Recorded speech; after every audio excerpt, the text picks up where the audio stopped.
Hello everybody, this is JT's Reviews here, and today I'm going to be reviewing the Mac Mini i5 processor version, if you know what I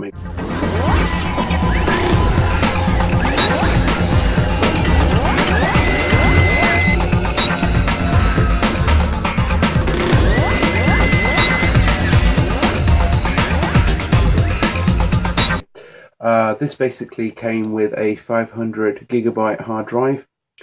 I believe it was either a 1.4 gigahertz or a 2.8 gigahertz. I can't remember off the top. But this one has a turbo chip apparently. This came with 4 gigs of RAM and such and so forth. And I'm running Mac OS 10.10.2, I believe, the latest at the moment. It might vary in the future. So yeah, it's an i5 and it's a 2.50 gigahertz, not a 1.4. So the Mac specs on their website have completely misled me, so I'm just going to go back to Specky and tell you by this way. Anyway, what you get in the box itself, I don't have the box anymore, but imagine there's a big box.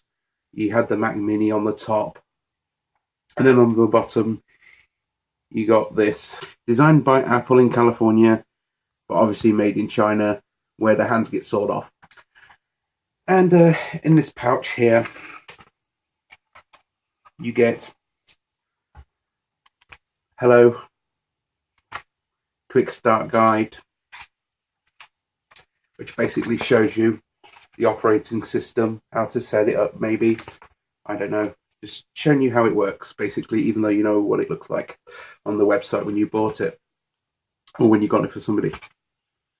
As you can see, you can spend even more money towards Apple, but this I believe was under 500 quid, and for a small PC, not bad, I have to say.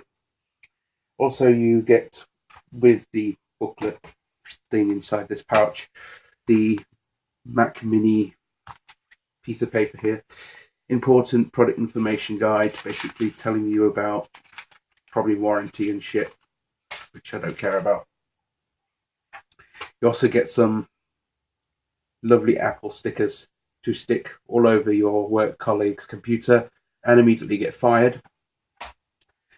And not forgetting other information.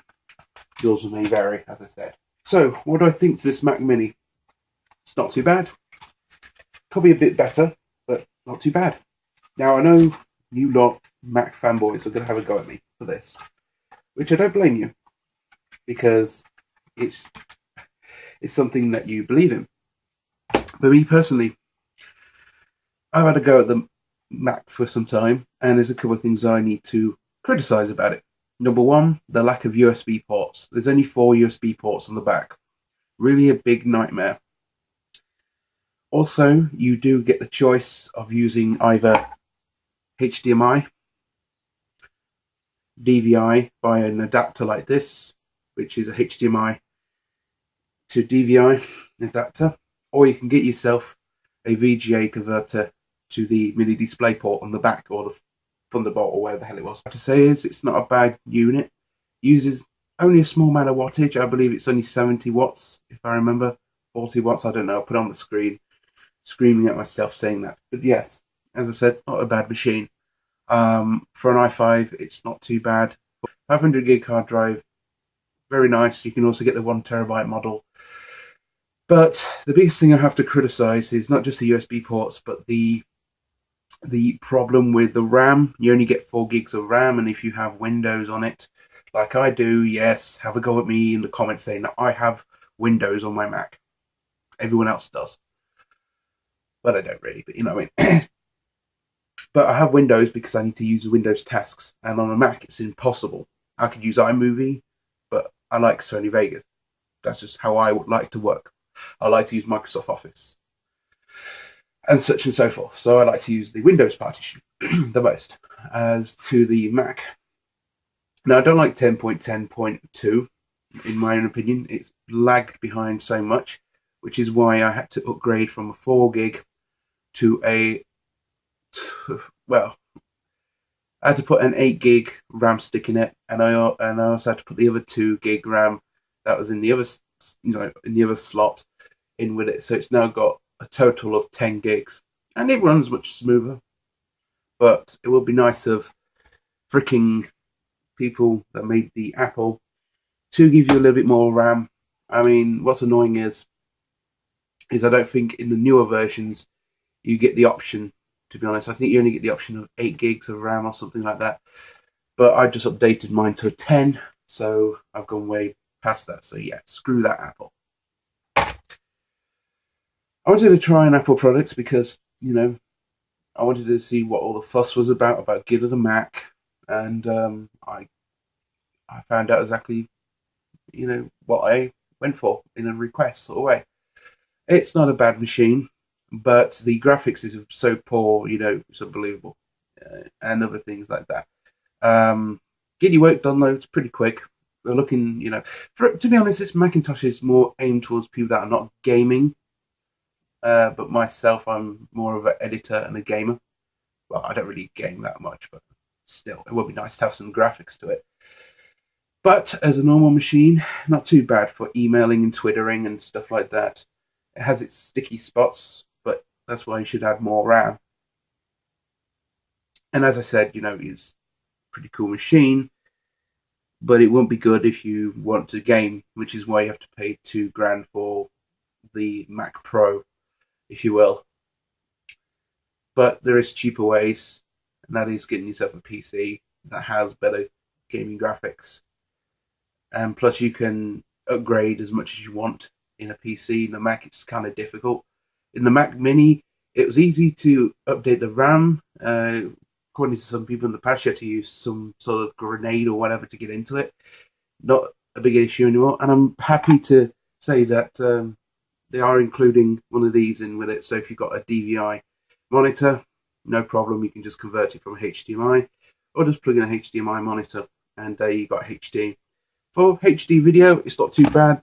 Has a few lags here and there, but you know, it's only an i5 and not like the up high-end model, so it will have its few problems.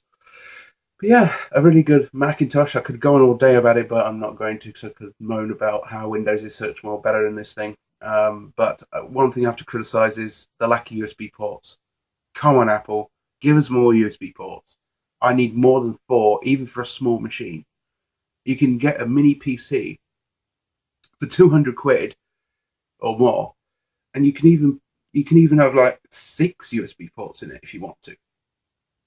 Just saying. But yeah, again, Intel is sort of, you know, going towards the 4 USB thing or 3 USBs. So this is one more than the Intel mini PC thing that you can get.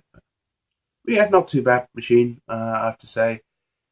You feel when you get in a Mac though, you should get more than what you pay, to be honest. And I feel that all the time. But I guess, you know, it's not bad. You know, it's not made out of plastic. It's made out of a fine material, I guess, and works okay. Audio is pretty okay. Doesn't like USB powered or battery powered speakers. I have to use a Logitech pair of speakers to use it on. That works fine. So I'm guessing that the motherboard inside it is actually a laptop based one here. And yes, this is the 2012 model. I know there's a new one out, but for people that are buying a 2012 one to save money, I would recommend getting the 2012 to the new one, because it still works great. But in my opinion, I would say save your money altogether and just get yourself a mini PC, because 1, you get more USB ports, and 2, you know, you get an operating system that does more things. That's, you know, and you know, I had to put Windows on it because, you know, I like using Windows the most, but I like to use Mac as well. But it's not the same when you're on a Macintosh. Sorry to all you hardcore fanboys, but unfortunately, Windows is the only way I'm going to escape. And when Windows goes bust, so be it. I'm just going to have to go to the Mac world, aren't I? Anyway, thanks for watching. Cheers.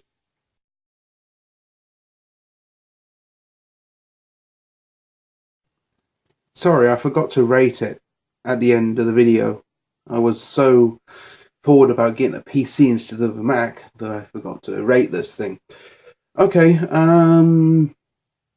for price, I'll have to say 4 out of 10, because for the price you pay for it, you expect more, and if you want to save money and have more with it, you might as well just get yourself a PC. So in my opinion, you'll save over £200 more if you're with a PC, which is why I'd say, you know, go for a mini PC. That's 200 quid. So that's why I'm saying for the price and for saving money, there's more of a 4 out of 10. For quality, I have to say an 8 out of 10. It's pretty good, good material. But everything else altogether, I would give it around about a 6.5 out of 10, because I do feel that the Mac Mini should have more.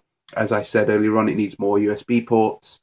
It needs, you know, more choices, and just, you know, you've got to buy all these freaking converters just to, you know, get to the right monitor screen. I mean, on a mini PC, you get the choice of either VGA or DVI, or even you can even put yourself in a HDMI port and all that shit. So yeah, I would recommend a 6.5 out of 10. Not a bad machine, but for the price, if you want to pay 500 quid for a machine like this, then go ahead. But me personally, I would get something like a mini PC. So 6.5 out of 10. Sorry, but just my opinion, and it's just my honest criticism towards it. I'm sorry to all you diehard Mac fanboys, but I am not biased. I go on both sides of the argument when it comes up against PCs and Macs and such like that, and I do argue against them or with them, whatever. So yeah, I'm more in the middle of Windows, Mac, Linux, and any other software out there. I will test any software over time, but I have to say, you know, that I'm in the middle when it comes against it. I find using a PC is much more easier for me than a Mac, but still, I like to use Macs and I like to use Windows. So don't say I'm biased, because I technically like Macs, Windows machines, Linux machines, and all sorts of machines out there. If it looks interesting and all that, I love it to bits, because, you know, it's something different about it. And that's one thing I do like about Macs, and that is they are different in certain ratios. Okay, that's it. Bye.